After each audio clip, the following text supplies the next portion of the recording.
We continue now at the top of Daf Zayin Amud Beis in Meseches Menachos. This is Menachos Daf 27b. On the previous summit, the Gemara said the reason why the sprinklings by the inner chatos are repeated is to tell us she'im chisar achas min hamatanos, that if any of the matanos are missing, lo asa klum, he hasn't done anything, and that teaches that requirement. And the Gemara continues, Tana Rabbanan, the sages taught in a brisa, Sheva Hazos, Sheva Para, the 7 sprinklings by the Paraduma, Shason, Bein Shalo Lishmon, Bein Shalo Mechuvanos, if they're done either Shalo Lishmon, not for their sake, or they're not aimed precisely in the right direction towards the Ol Moed, Pesulos, then they are disqualified. V'shebifnim, and by the inner chatos, those sprinklings, V'shebimitzora, and by the oil of the mitzora, Shalo Lishmon Pesulos, if it's done not for their sake, it is disqualified. Shalo Mechuvanos, but if it's not precisely in the right direction, ksheros, it is still kosher. The Gemara asks, Vatanya, but didn't we learn in a brisa, Gabe Para, by the Para Aduma, Shalo Lishman Psulos, it says if it's not for their sake, it is disqualified. But Shalo Mechuvanos ksheros, if it says if it's not aimed in the right direction, it is still kosher. That contradicts what we just said above in the brisa. And the Gemara continues and answers, Amar Rav Chisda says, Lokash, it's not difficult, Ha Rab Yehuda, Ha Rabbanan. One brisa is following Rab Yehuda, and the other brisa is following the Rabbanan. The Tanya, as we learned in a brisa, Mechusre Kapara, those who are Mechusre Kapara, that means they haven't brought the carbon yet, which completes their purification process. They have some level of Tumah. Shenichnasu La'azar, if they enter the Azar, if they enter the courtyard of the Beis HaMikdash. B'shogeg, so if they enter by mistake, Chayev Chatos, they're Chayev, they're liable to bring a carbon Chatos. B'mezid Onish Karis, if they do it on purpose, they have a punishment of Karis. Vein Sarach Lomar Tvul Yom Ushar Kol Atmeim, and we don't even need to say this by a Tvul Yom, that's somebody who immersed that day but is still waiting for the end of the day to finish the purification, or other situations of Tumah. And the Brisa continues, Utahorim, and with regards to those who are pure, Shenichnasu Lifnim Mimchitzasan, who enter beyond where they're supposed to be in the Beis HaMikdash, Lahechel Kulo, within the entire Hechel of the Beis HaMikdash, Be'ar Boyim, so then they have a punishment of 40 lashes. Mi Beis La Paroches El Pnei HaKaporis, if they enter beyond the Paroches, the curtain of the Beis HaMikdash, until right in front of the Kaporis, which is the Aron, B'misa, then the punishment is death.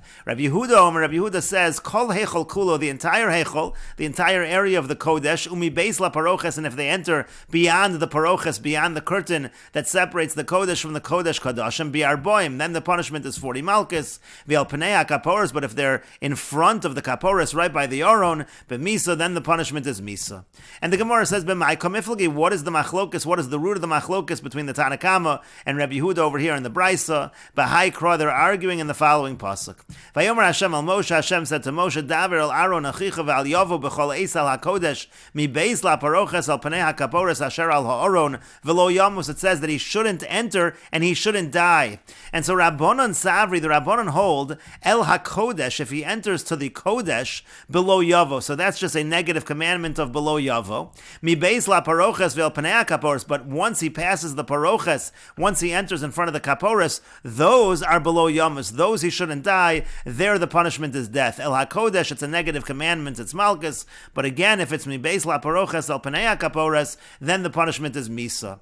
Rabbi Yehuda holds, the way to read the pasuk is as follows, El HaKodesh Mibeis La Paroches, if he's in the Kodesh, or Mibeis La Paroches, beyond the curtain below Yavo, that's the negative commandment of below Yavo, that's 40 lashes. V'el Panei HaKapores, and if he goes right in front of the Kapores, below Yamus, then the punishment is going to be death. And the Gemara continues, My time of the Rabbanan, what's the reason of the Rabbanan? Why do the Rabbanan say that only El HaKodesh is below Yavo? Because Isalka Daitoch Kedekam Rabbi Yehuda, if it should enter your mind, like Rabbi Yehuda said, that El HaKodesh and Mi Beis La Paroches is below Yavo, so then Lichtov Rachmona El HaKodesh, just write El HaKodesh V'el Panei HaKaporis, and write El Panei HaKaporis right in front of the Kaporis, the cover of the Aron for the Misa B'dei Shamayim, V'lo Boi Mi Beis La Paroches, it doesn't need to say Mi Beis La Paroches, I'd already know Heichel Mechayev, if you're in the Heichel, not doing the avoda that you're supposed to be doing, just entering the Heichel is Chayev lashes. So Mi Beis La Paroches Mi Boy, do we even need to say Mi Beis La Paroches? That's obvious.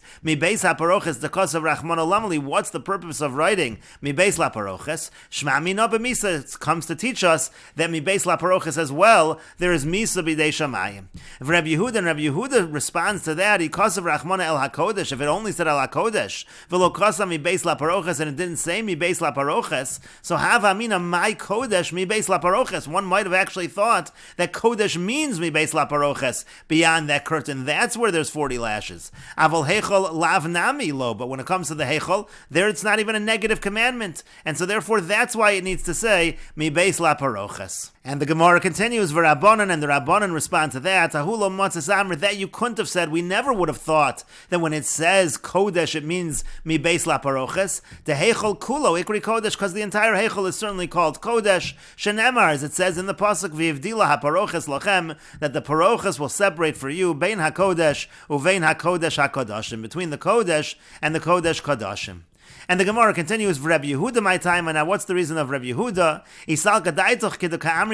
If it should enter your mind, like the Rabbanon said, again, that mi beis laparoches is b'misa, so lichtov rachmana el hakodesh mi beis laparoches, the pasuk could just write el hakodesh and mi beis laparoches, that by the kodesh it's 40 lashes, and mi beis laparoches it's b'misa, v'lo boy el panei hakaporos, and I wouldn't need the pasuk to say el panei hakaporos right in front of the aron, because v'ana amina, I would just say mi beis laparoches b'misa. If mi beis laparoches is b'misa, el panei hakaporos mi boy, do we even need to say el panei hakaporos? El panei hakaporos the cause of rachmana lamali, and so therefore why does the pasuk write el panei hakaporos? And so shma mina, says Rabbi Yehuda, we see from this el panei hakaporos b'misa, that panei hakaporos right in front of the aron is b'misa, but mi beis laparoches bi'azhara, but mi beis laparoches is a warning, there one gets lashes.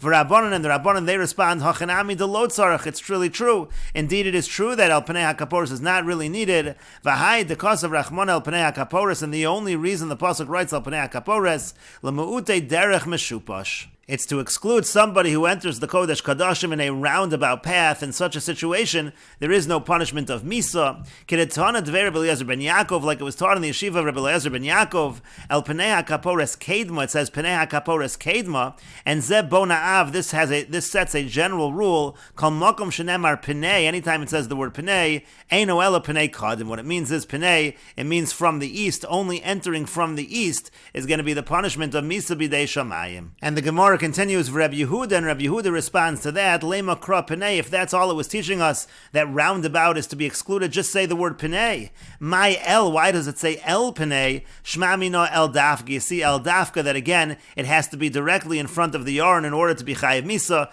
but just entering the Kodesh Kadashim, going beyond the Paroches, again, according to Rabbi Yehuda, there is no punishment of Misa. For Rabbanan, but the Rabbanan say El Lav Dafka, we don't have to take El literally, it doesn't have to literally be in front of the Kaporis, in front of the Aron. As long as one enters the Kodesh Kadashim, there is the punishment of Misa.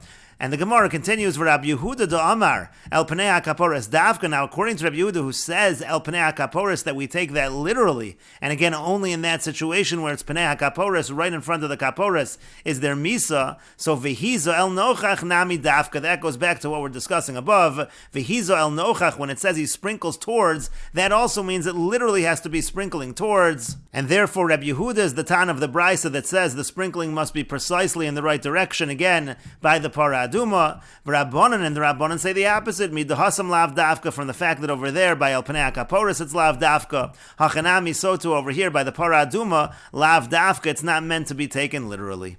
And the Gemara continues, Maskef la Rav Yosef. Rav Yosef asked the following question. Rav Yehuda, according to Rav Yehuda, who says that El is dafka, mida El dafka, if the word El is dafka, so Al nami dafka, the word Al should also be taken literally, meaning when the sprinklings are done, Al Panei HaKapores, that should be literal. But the problem with that is, Ela de Mikdash Sheni, in the times of the second base HaMikdash, de lo have Aron v'Kaporos, where there was not an Aron and Kaporos, Hachanami de lo Avid Hazos, were the sprinklings in the Kodesh Kadashim not done then? And the Gemara continues and answers, Amar Rava Barula says, Amar Kra, the Pasuk says, V'chiperes Mikdash HaKodesh, and we learn from that Pasuk, Mokom HaMekudesh LaKodesh, as long as the sprinklings are in the area that are sanctified for the Kodesh, that is enough, even if there is no Aron there.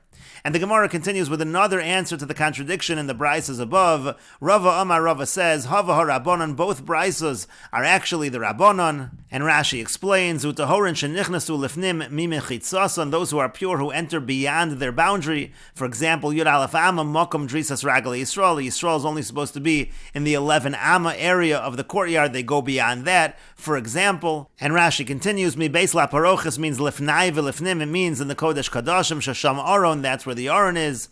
The El Panei HaKaporos Nami and El Panei HaKaporos also, Hainumi Beis LaParochas, that also is the Kodesh Kodashim, El Shahalach Ad Lifnei HaAron, but he walks right in front of the Aron. That's the difference between those two terms. And Rashi continues, Lemu'ute Derech Meshupash, again to exclude, if he takes a roundabout manner, Kagon Meshubash Shechosar HaChomash Lifnei V'Lifnim, let's say he digs through the wall, V'yasa Pesach B'Darim B'Tzafon, he enters from the south or north, V'Nichnas and enters that way, V'lo Nichnas B'Pesach Shav'Mizrach, he doesn't enter by the eastern side, She'epon of L'mayrev, that he's facing towards the west, Inami, or we can explain Nichnas B'Pesach, he does enter the door, V'Tzided Balachsam, but he walks in a diagonal, V'Holach Litztad, and he walks along the sides, again, Lo Mechayev, in that case he won't be Chayev. And Rashi continues, again, according to Rabbi Yehuda, who says, El Panei HaKaporos is Dafka, so Al Nami Dafka, when it says Al also, that is Dafka, that's taken literally. Bitmiya, this is a question. Kilomar Al Panei HaKaporos di Yom HaKippurim Nami, meaning to say, when it says Al Panei HaKaporos by Yom Kippur, mi have a Dafka, do we take that literally? Di Dafka hu Mikdasheni, if it is taken literally, then in the second base HaMikdash, to lo have Aron v'Kaporos, where there was no Aron in Kaporos, the Amrina b'Meseches Yuma di Yoshio Gonzo, we say Meseches Yuma, that Yoshio hid them away. So Hachanami Delo Mazeh, is it true that he's not going to sprinkle? V'amrin b'Meseches Yuma Demazeh, but in Meseches Yuma it says that he does sprinkle. And so the Gemara answered to that, Mokum HaMekudesh LaKodesh, it's the area that is sanctified for the Aron, for the Kodesh. Al Mokum HaAron Mazeh, and the area of the Aron he sprinkles. Afilo Leka Aron, even if there is no Aron. And we will continue with this discussion in the next video on Daf Chav Ches Amud Aleph.